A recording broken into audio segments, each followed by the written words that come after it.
Okay, hi. So I had to break up that screencast because you had visitors, or we had visitors.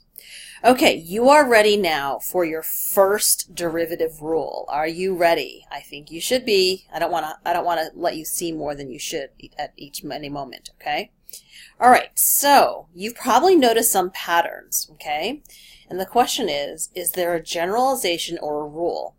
If f of x equals x to the k, where x is a real number, what is the derivative of f? What is f prime? Now let's just be clear. When we're talking about f of x equal x to the k, where k is a real number, that means we're talking about functions like this, like f of x equals x to the third, right? Because 3 is a real number.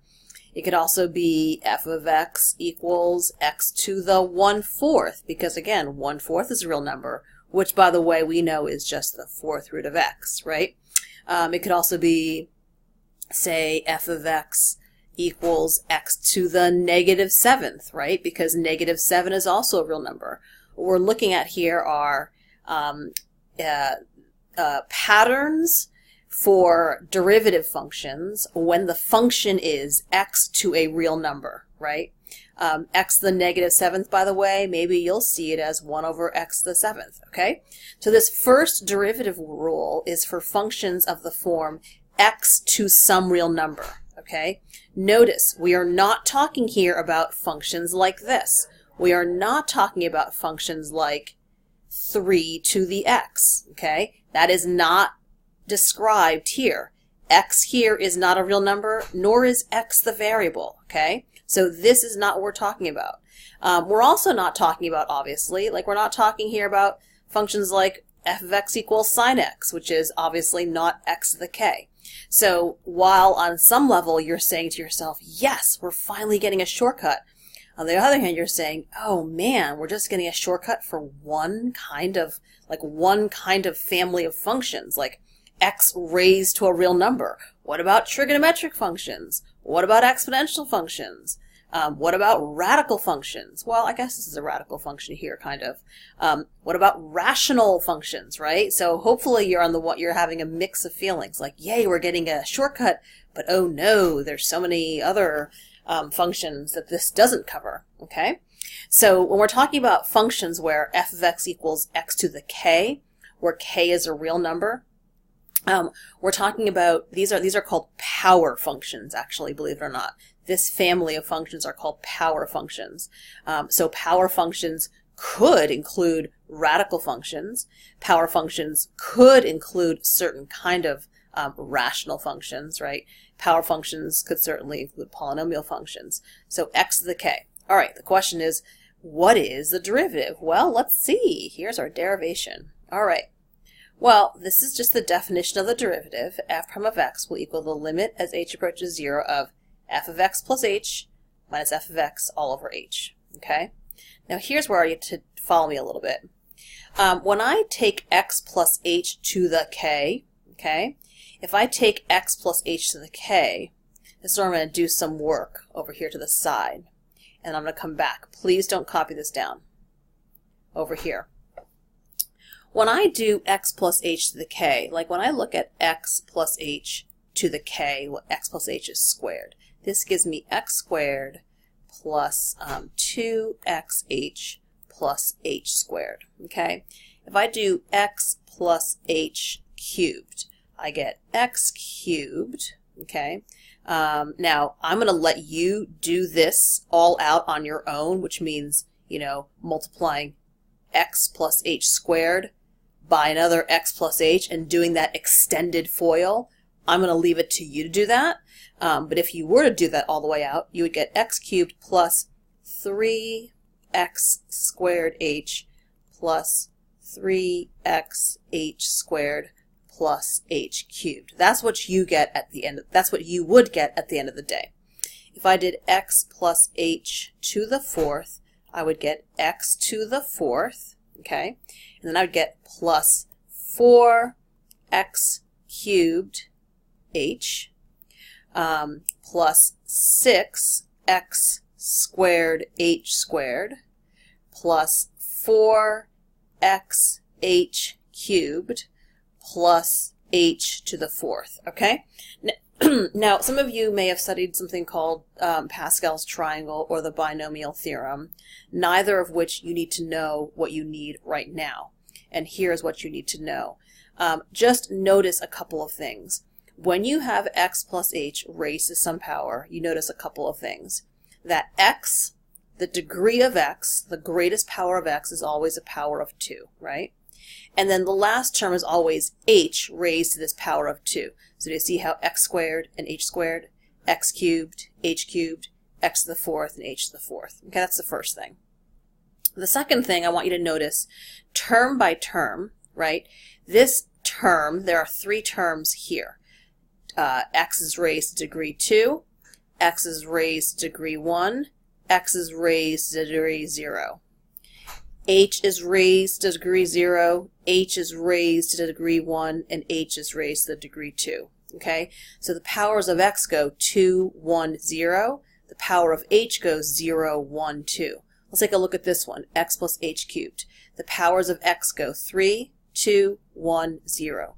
Powers of h go 0, 1, 2, 3. Okay? Here, the powers of x go 4, 3, 2, 1, 0. H goes 0, 1, 2, 3, 4. All right, I think I've convinced you enough that if I were to go over here, okay, and multiply out, bring your eye with me over here, please.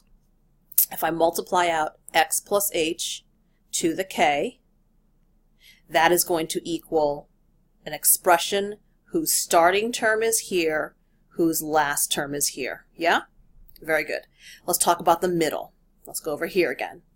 Do you see how in the middle of the terms, right, you notice that the second term, in other words, the second term, if I look at the terms in decreasing power of x, the second term's lead coefficient is always the power.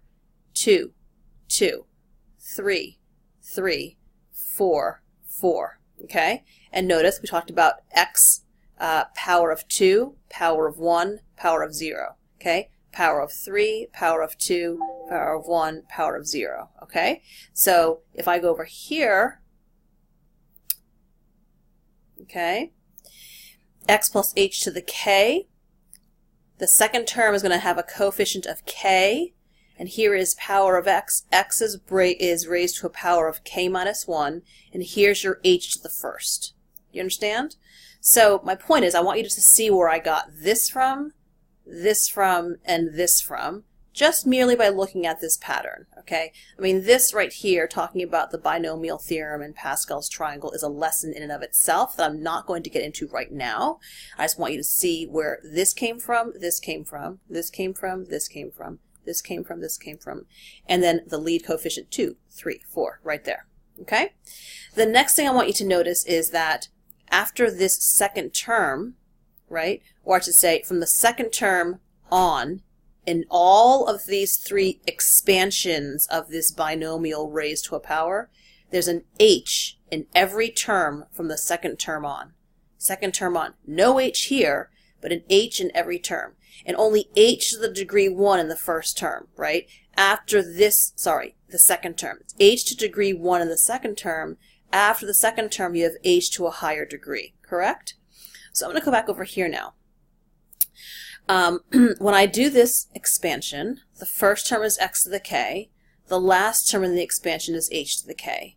The second term is k times x to the k minus 1 times h, okay? All of the terms in here will all have h in the terms, right? In other words, what I'm saying here is all these terms here will have h in their terms, okay? All the terms will have h in those terms. All right, now let's continue. So I've expanded the binomial, and then I noticed something. Oh, look, x to the k and negative x to the k cancel out. Yay! So when I cancel out x to the k and negative x to the k, I'm left with this down here, right? Because those cancel. The limit as h approaches 0 of, there's that second term again, k times x to the k minus 1 times h. This next term will have like an h squared in it, and it'll also have an x in it, right? Then I'll have h cubed, h fourth, whatever. Last term is going to be h to the k. Now I'm going to factor h out of every term in the numerator. And look what happens. When I factor h out of every term in the numerator, this second term no longer has an h in it, okay? But these terms here will still have an h. They will still have an h in each term, right?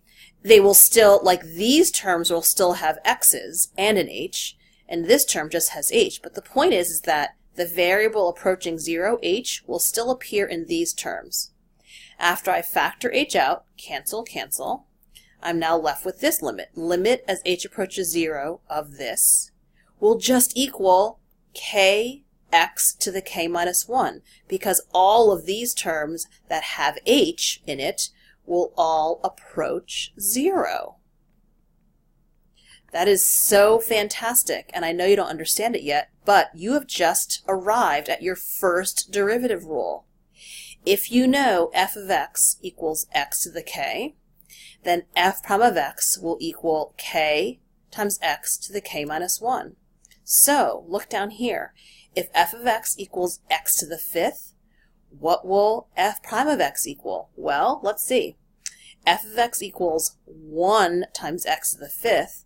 F prime of x will equal 5 times x, or 1x, to the 5 minus 1, or 5x to the fourth.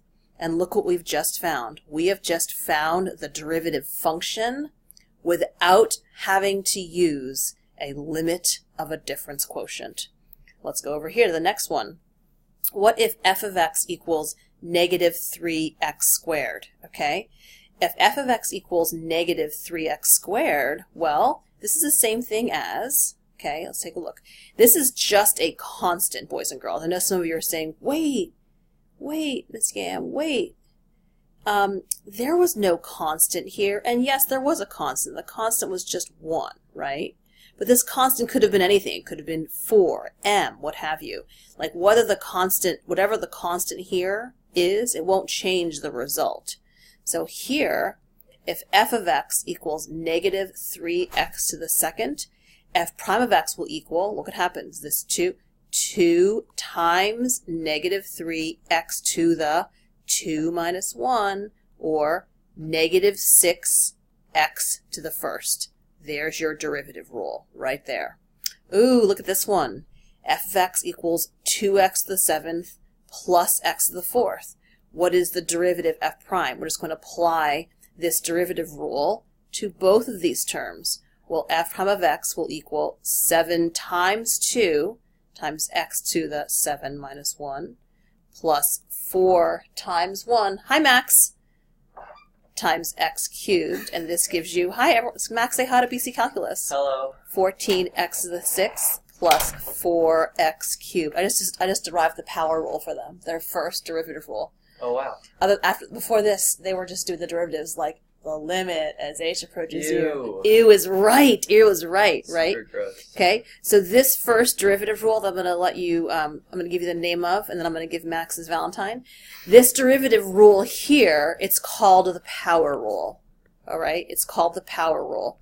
And now you see why it works. The derivation was really, really kind of cool. I hope you enjoyed it. This is called the power rule. Okay, and again, while this is awesome, you're hopefully saying, but we know there are other functions that are not of this form. What do we do? And I will tell you that I will answer all those questions as they come, but we can't rush our story, can we? Okay, let me give you a couple more to try, and then I'll come back to you in a second. Let's get a little more juicy, okay? How about f of x equals 1 over x to the 7th plus root x, and you're saying to yourself, wait, this doesn't match. This is an x to some power of k, and I would say to you, oh, but it is.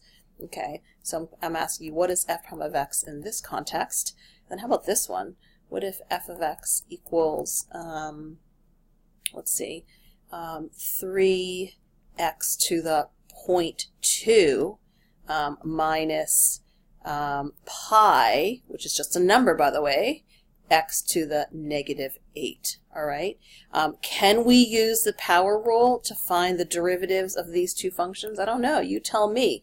Look at how f of x is being defined in the power rule, and you tell me if you can use the power rule, and if you can, go ahead and do it, and then we'll replay me for the answers.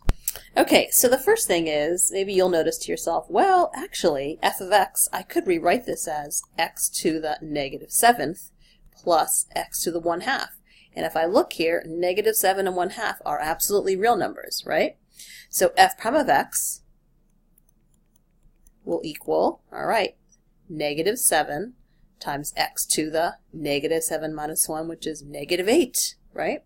Plus, 1/2 times x to the 1/2 minus 1. 1/2 minus 1, everyone. Oh no, 1/2 minus 1. Can we handle it? Yes, you can. Okay, x to the negative 1/2. And we now have your first derivative rule. Look at that. Same thing here, f of x, I could write this as, oh, well, I actually can't write this anymore differently. Okay, so again, 0.2 and negative 8 are powers of x, right? Those are absolutely real numbers. This pi is just a number.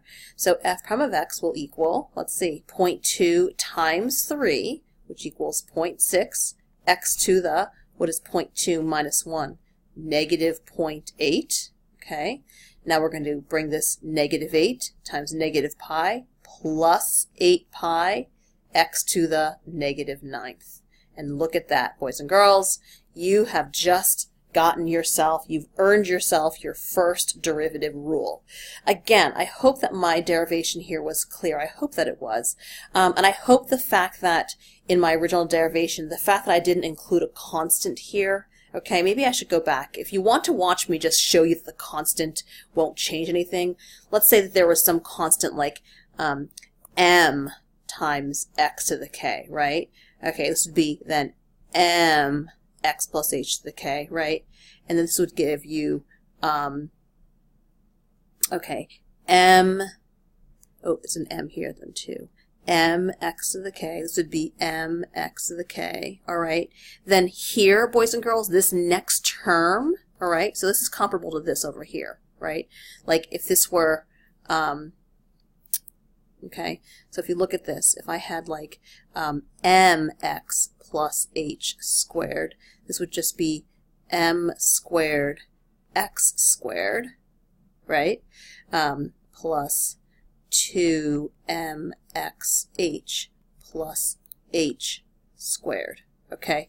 So in other words, do you see how the second term, right, the second term's coefficient, it was 2, now it's just 2 times m, okay? Similarly, if it were mx plus h to the 4th, if I wanted to go ahead and multiply it out, this would be m to the 4th, x to the 4th, okay? Plus the next term would be 4mx cubed h dot dot dot dot. All right. So my point is that whether the coefficient, the fact that my coefficient was 1, I should have put a coefficient of m so that it wouldn't throw you. Okay. So at the end of this derivation here, this would have been m, okay, mx, so meant k, squeeze a k times m, okay, k times m, and there would be m's, all these other terms as well, right? But there'd also be h's there, and then it'd be k times m, squeeze, okay, and at the end of the day it'd be k times m, all right? That is just such a fantastic derivative rule. Look at that. We just love it. If f of x is x to some real power, the derivative is, that real power times x raised to the power of k minus 1. It's a beautiful thing, boys and girls. It's a beautiful thing.